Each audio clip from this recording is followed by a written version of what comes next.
Good morning, new 1%. It's Satoshi Boomin coming at you with another video. And guys, I'm really need you to hit that like button, hit that subscribe button, and leave a comment down below. If you do that, it really helps the channel. It boosts the videos up into your YouTube recommendations. So instead of you seeing cute little cat and dog videos with their cute little paws and whiskers, you get a little bit more Satoshi Boomin in your life.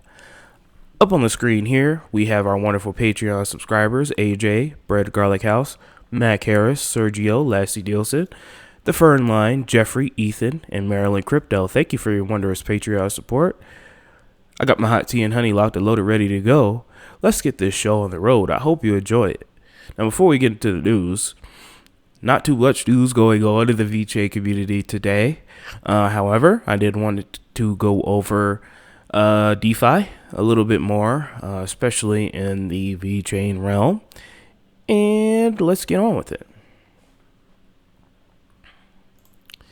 Looking at the 24-hour chart, we are currently up 6.3%. So it looks like Vechain and altcoins as a whole are catching up to Bitcoin in its recent pump about a week ago.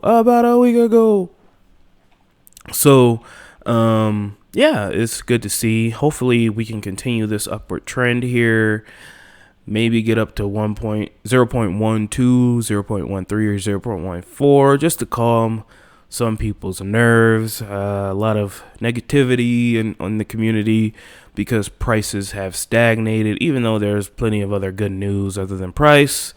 But hey, what are you going to do? A lot of people are new to this, so, you know, they'll learn.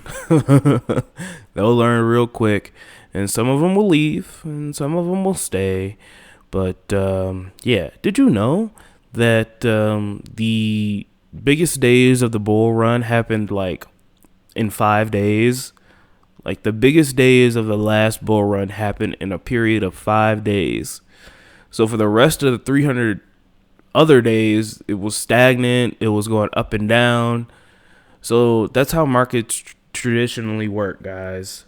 Like, you have 2 to 3 huge days in the market, and then the rest of the time is correcting, trying to find resistance, breaking resistance, going back down, this, that, and the other. But, you know, noobs will find out soon. All right, guys, moving on.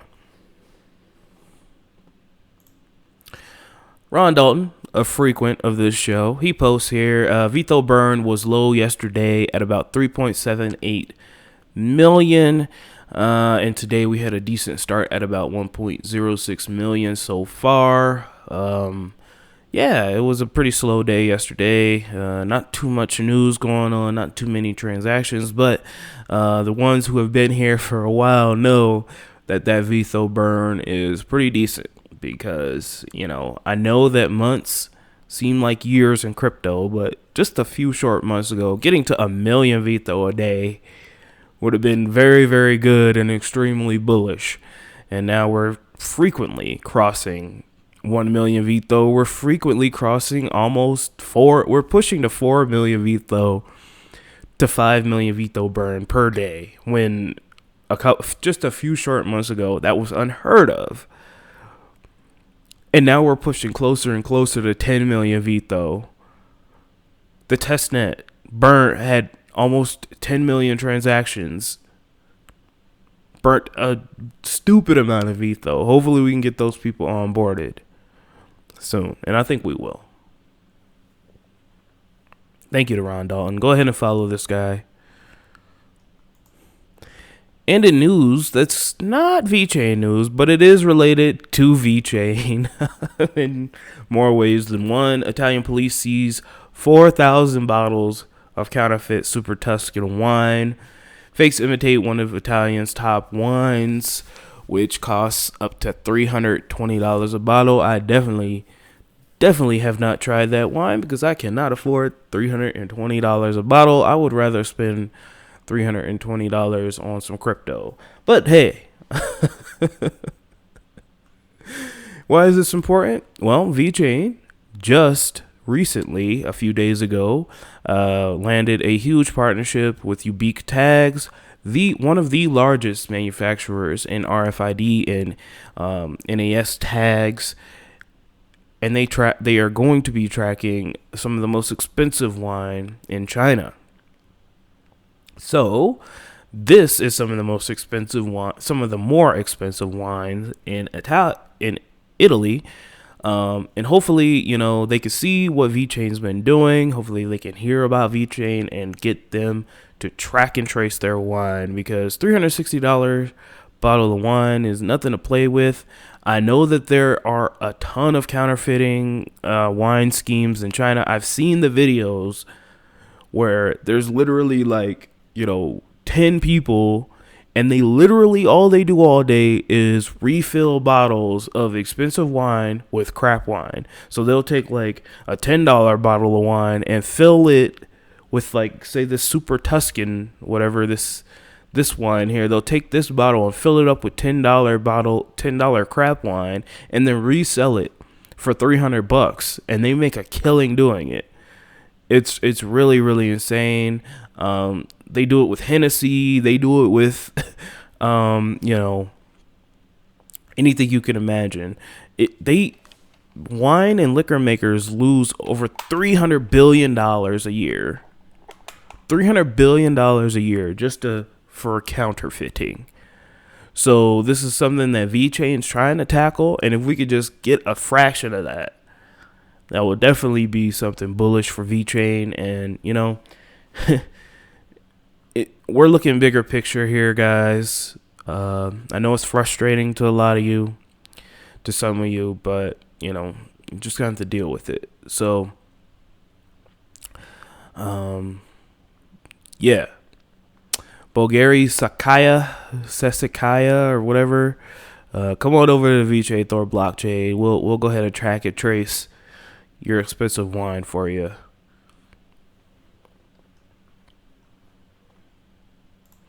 Alrighty, guys. So right back into the DeFi news. I'm so bullish on DeFi, guys. I really enjoy it.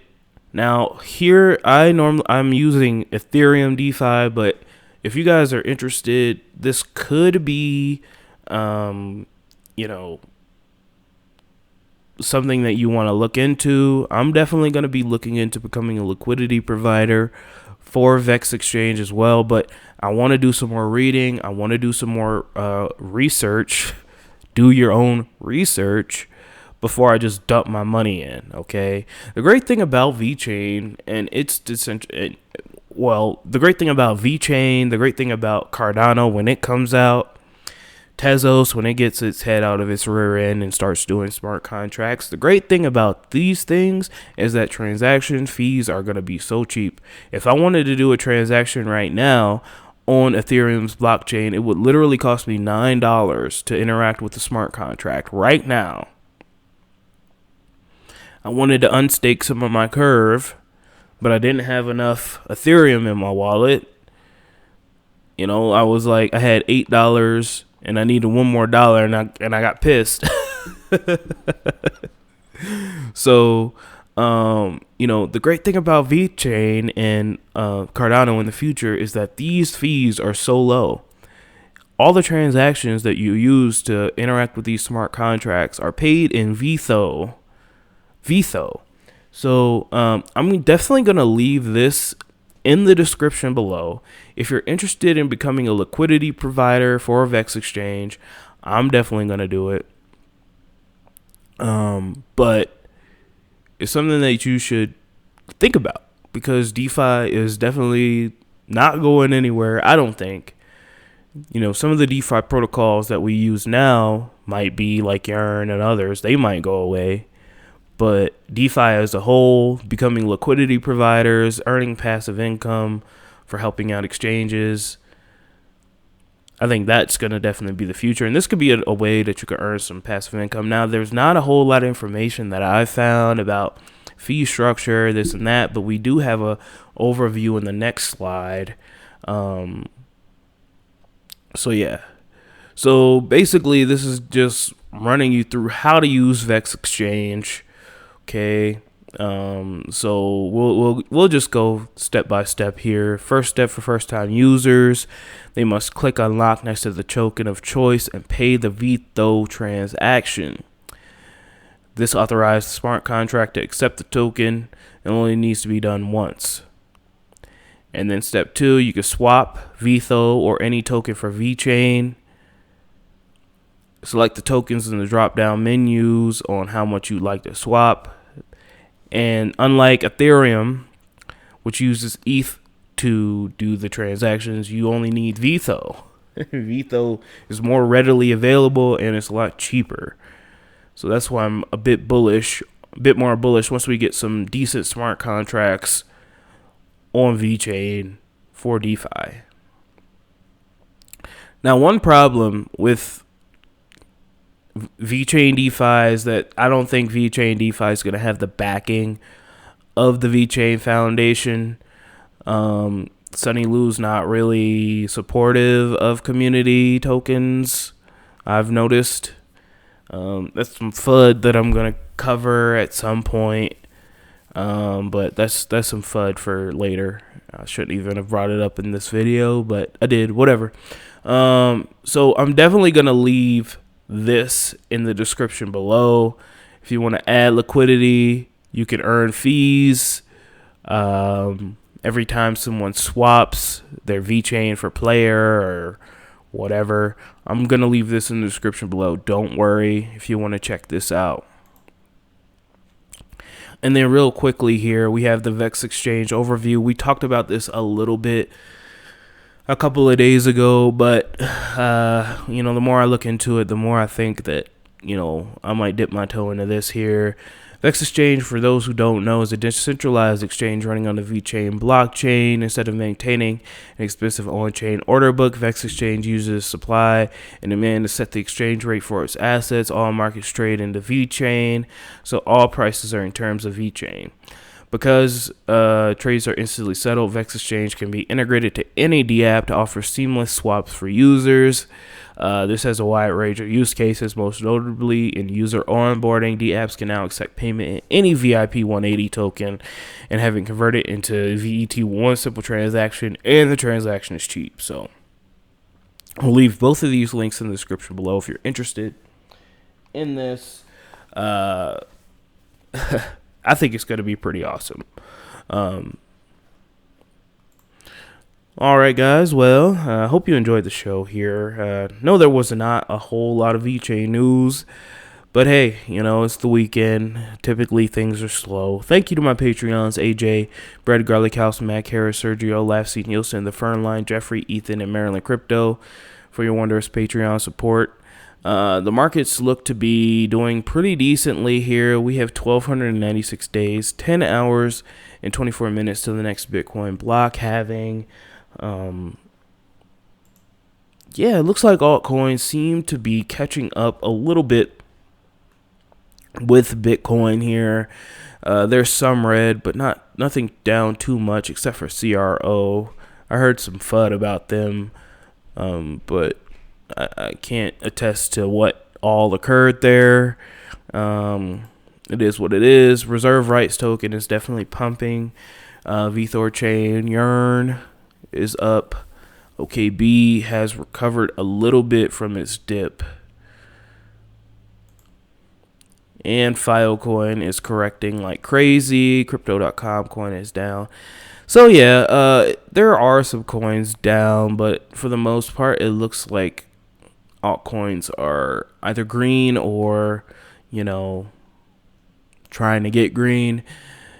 And thank you guys for listening to me. Don't let your memes be dreams, and I'll come back at you tomorrow.